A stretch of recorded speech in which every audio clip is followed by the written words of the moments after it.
पंजाब के तरन तारण से शमशेर सिंह की गिरफ्तारी हुई, जिसकी निशानदेही के ऊपर हरियाणा से आरडीएक्स बरामद किया गया। और आरडीएक्स भी कम नहीं, बड़ी मात्रा में आरडीएक्स बरामद किया गया। और इससे इंसानों में कई तरह की बीमारियां व वायरस फैल रहे हैं, लेकिन अब पशु व मवेशी भी इससे बच नहीं पाए। लंपी स्किन नामक एक बीमारी घातक सिद्ध हो रही है पशुओं के लिए, मवेशियों के लिए, और जो दूध देने वाले जितने भी हमारे घर पर हम पशु पालते हैं उनके लिए काफ़ी घातक सिद्ध हो रही है। यूको बैंक में दिन दिहाड़े डाका डाला गया है और इस बैंक से 13 लाख रुपए लूटकर 3 व्यक्ति फरार हो गए, जिनकी तलाश लगातार जारी है। और अभी तक पुलिस इनके ऊपर कार्रवाई करने को या फिर इन तक पहुंचने में नाकाम नजर आ रही है।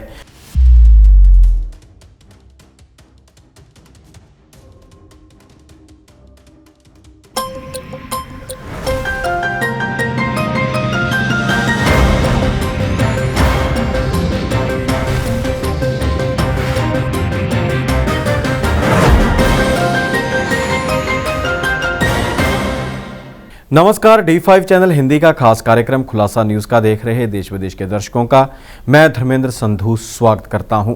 इस कार्यक्रम में विभिन्न खबरों व मुद्दों के ऊपर चर्चा करते हैं और सबसे बड़ी खबर कि बड़ी मात्रा में पुलिस ने धमाका खेज सामग्री बरामद की है। आपको बता दें कि 15 अगस्त का दिन नज़दीक आने वाला हमारा आज़ादी दिवस है।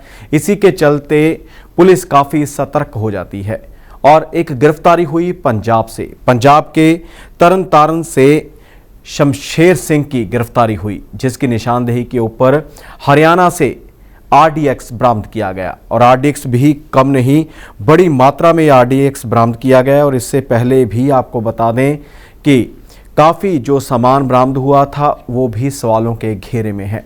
आपको बता दें कि एसटीएफ हरियाणा ने 20 मार्च 2022 को भी हरियाणा पंजाब सीमा पर महर्षि मार्कंडेश्वर यूनिवर्सिटी के पास 3 हैंड ग्रेनेड और आईईडी व टाइमर आदि बरामद किए थे। इसके अलावा बस्ताड़ा टोल प्लाजा के ऊपर भी 3 आईईडी मिली थी और 4 लोगों को गिरफ्तार किया गया था।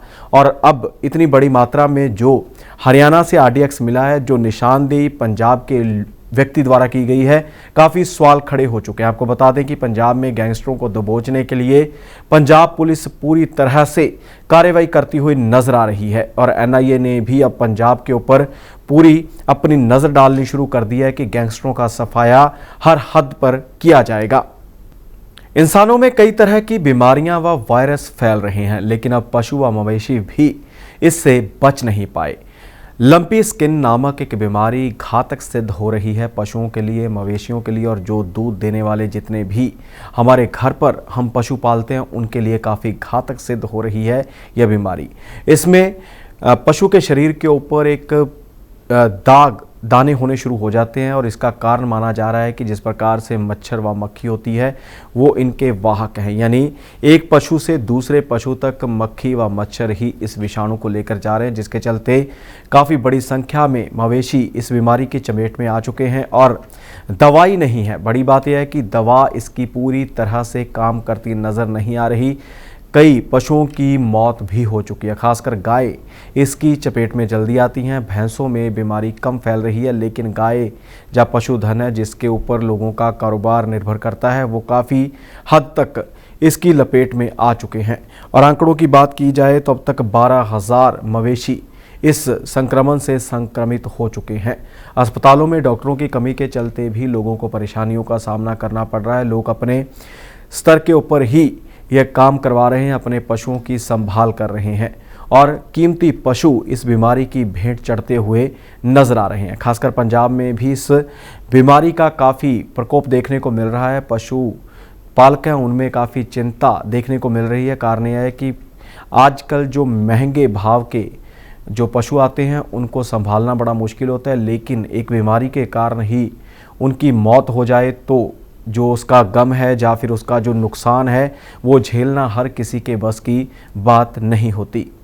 पंजाब के कुछ इलाकों में या कुछ ज़िलों में तो इस बीमारी के काफ़ी घातक परिणाम देखने को मिल रहे हैं। खासकर जितने भी सरहदी क्षेत्र हैं उसमें अमृतसर आ जाता है, गुरदासपुर, फिरोजपुर, बठिंडा और इसके अलावा होशियारपुर, अमृतसर, बरनाला, इन पर ज़्यादा प्रकोप देखने को मिल रहा है, जहां पर मवेशियों की मौत भी हो रही है और इस बीमारी के घातक संक्रमण के शिकार भी मवेशी हो रहे हैं।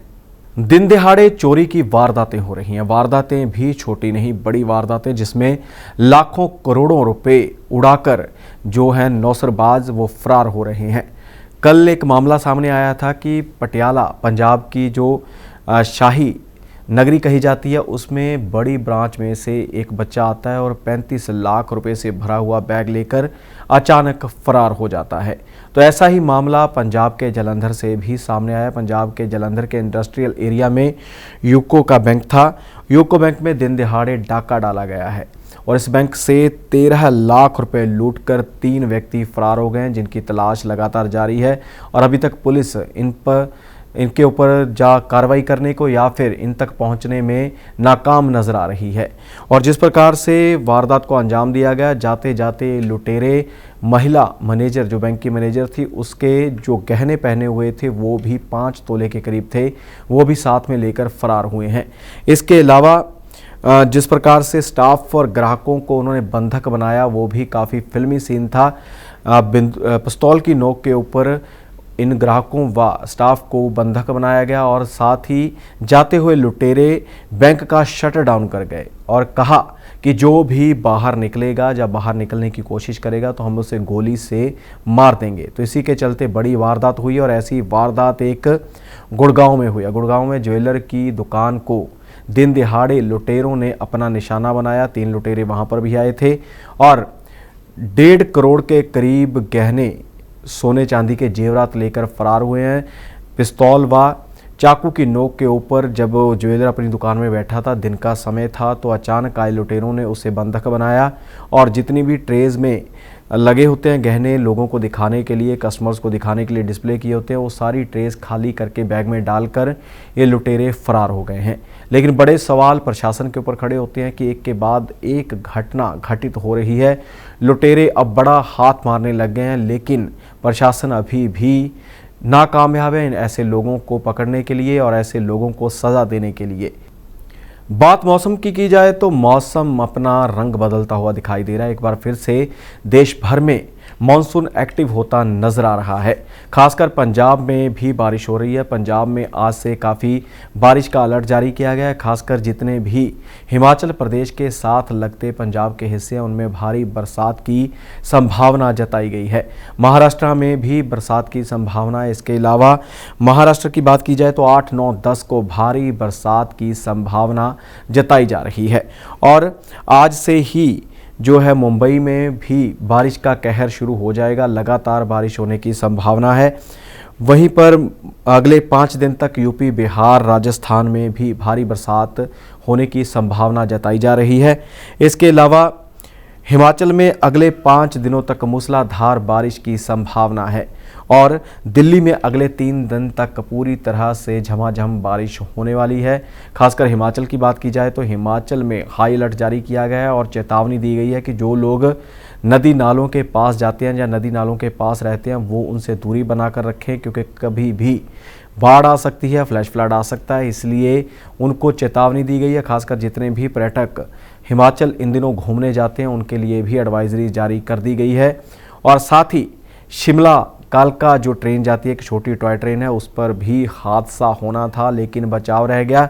एक जो चट्टान थी वो अचानक से आई और उस ट्रेन के आगे गिर गई, जिसमें मलबा था। मलबे में इंजन फंस गया, लेकिन जो यात्री थे वो बाल बाल बच गए। अगर वो चट्टान ट्रेन के ऊपर गिरती या फिर ट्रेन को बाधित करती तो नुकसान हो सकता था, यात्रियों की जान पर बन सकती थी, लेकिन हादसा टल गया। जो लोको पायलट था उसकी सूझबूझ से लोको पायलट ने जब सामने देखा कि लैंडस्लाइडिंग हो रही है तो उसने एकदम से ब्रेक लगा दी, लेकिन फिर भी इंजन को काफ़ी नुकसान पहुंचा है और राहत कार्य शुरू कर दिए गए हैं ताकि मलबा हटाकर जितनी भी गाड़ियां हैं उनकी आवाजाही को फिर से शुरू कर दिया जाए। लेकिन बड़ा हादसा हो सकता था, इसलिए बार बार हम भी अपने मन से यही आपको कहते हैं कि हिमाचल जा रहे हैं, आप उत्तराखंड जा रहे हैं तो इन दिनों ना जाएं। अगर ज़्यादा ज़रूरी नहीं है तो अपनी यात्रा को टाल दें, नहीं तो ऐसी जो घटनाएं हैं उनका सामना आपको करना पड़ सकता है।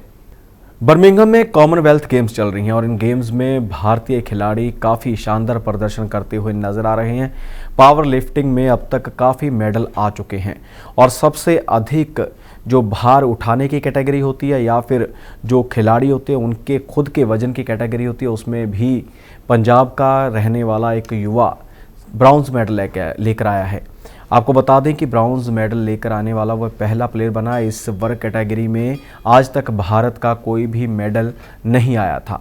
और साथ ही बात की जाए मेंस हॉकी टीम की, तो मेंस हॉकी टीम भी सेमीफाइनल में पहुंच चुके हैं। इससे पहले महिलाओं की टीम सेमीफाइनल में पहुंची थी और 200 मीटर मुकाबले में जो एथलेटिक्स का मुकाबला होता है, प्रतिस्पर्धा होती है, उसमें हिमा दास फाइनल में पहुँच चुकी है। मुक्केबाजी में भारत के 6 मेडल पक्के हो चुके हैं, यानी कि क्वार्टर फाइनल से सेमीफाइनल तक हमारे जो प्लेयर हैं वो पहुंच चुके हैं। जूडो में तुलिका मान को सिल्वर मेडल हासिल हुआ है और मंजू बाला को हैमर थ्रो में कामयाबी मिली है और उसके फाइनल में पहुंच चुकी हैं। और इसी के चलते ऊंची छलांग लगाने के मामले में भी भारत की काफ़ी चढ़त देखने को मिल रही है। बढ़त की ओर बढ़ा है भारत, क्योंकि पहली बार जो तेज़ तरार, जिनका नाम भी तेज स्विन है, उन्होंने अपना दमखम दिखाते हुए ऊंची छलांग की प्रतिस्पर्धा में ब्रॉन्ज मेडल हासिल किया है। देश के लिए ब्रॉन्ज मेडल हासिल करने वाले वह पहले प्लेयर बन चुके हैं। आज तक कॉमनवेल्थ गेम्स में इस प्रतिस्पर्धा में कोई भी मेडल नहीं आया था। और आपको बता दें कि इस इवेंट में जीत हासिल करने वाले जो प्लेयर हैं उनको सिलेक्ट नहीं किया गया था। कुछ उनके कारण बताए गए थे, लेकिन उन्होंने दिल्ली हाईकोर्ट का रुख किया, जिसके बाद 1 सप्ताह पहले ही उन्हें अनुमति दी गई थी और उन्होंने इस कॉमनवेल्थ गेम्स में हिस्सा लिया और देश के नाम 23 साल की उम्र में ही ब्रॉन्ज मेडल ऊंची छलांग में नाम कर दिया है देश के, और पहले भारतीय प्लेयर बन चुके हैं जो कॉमनवेल्थ गेम्स में पहली बार ऊंची छलांग में ये ब्रॉन्ज मेडल जीतकर वापस आए हैं। खुलासा न्यूज़ का में फिलहाल इतना ही। मुझे यानी धर्मेंद्र संधू को दे इजाज़त। धन्यवाद।